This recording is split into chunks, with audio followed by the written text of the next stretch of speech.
Saya selalu mengingatkan bahwa walaupun rekan-rekan menjadi first line supervisor, perkembangan lingkungan global tentunya harus kalian ikuti, baik di dalam negeri maupun di luar negeri. Saat ini kita sedang berhadapan menghadapi dampak pasca COVID, kemudian dilanjutkan dengan perang Rusia-Ukraine,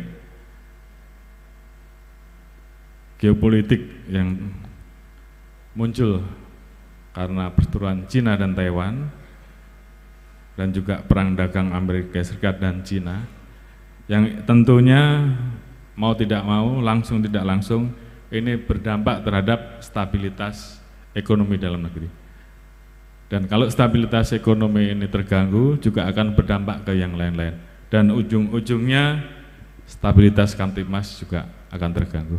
Oleh karena itu, baik bagi rekan-rekan untuk kemudian terus mengikuti perkembangan lingkungan strategis sehingga kita tahu ancaman apa yang akan terjadi dan kita siap untuk kemudian melakukan langkah-langkah antisipasi. Mungkin sebagai gambaran bagaimana gejolak ekonomi global ini memunculkan trilema perekonomian. Masing-masing negara tentunya dihadapkan dalam situasi untuk bagaimana menjaga agar yang namanya inflasi betul-betul bisa dijaga. Bagaimana pertumbuhan ekonomi bisa digenjot. Bagaimana stabilitas sektor keuangan itu bisa terus dijaga. Dan ini tentunya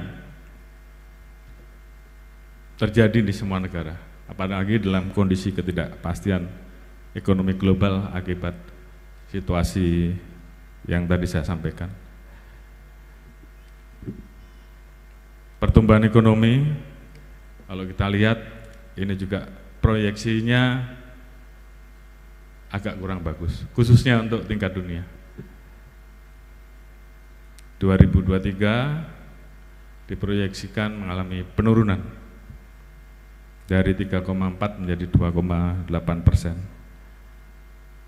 Walaupun inflasi global juga turun, namun tentunya apakah ini kemudian bisa bertahan atau justru memunculkan masalah baru. Beberapa negara mengambil kebijakan terkait dengan strategi di bidang ekonomi. Bank Sentral Amerika Serikat ini mengambil strategi dengan menaikkan suku bunga acuan dengan harapan uang-uang bisa masuk kembali ke Amerika. Dan sampai saat ini sudah naik 10 kali berturut-turut. Demikian juga dengan Bank Sentral Inggris, juga sama. Sudah terjadi kenaikan 12 kali berturut-turut. Dampaknya bagus buat penurunan inflasi. Namun tanpa disadari, Inggris menghadapi krisis perbankan. Akibat kenaikan suku bunga, sementara aset-aset dalam bentuk obligasi turun nilainya. Amerika juga sama.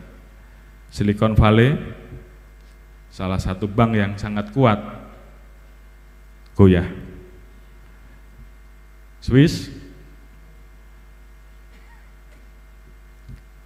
salah satu bank yang juga terkenal, Credit Suisse, yang ini dikenal biasanya membiayai tidak hanya di Swiss, tadi di hampir semua negara termasuk Indonesia,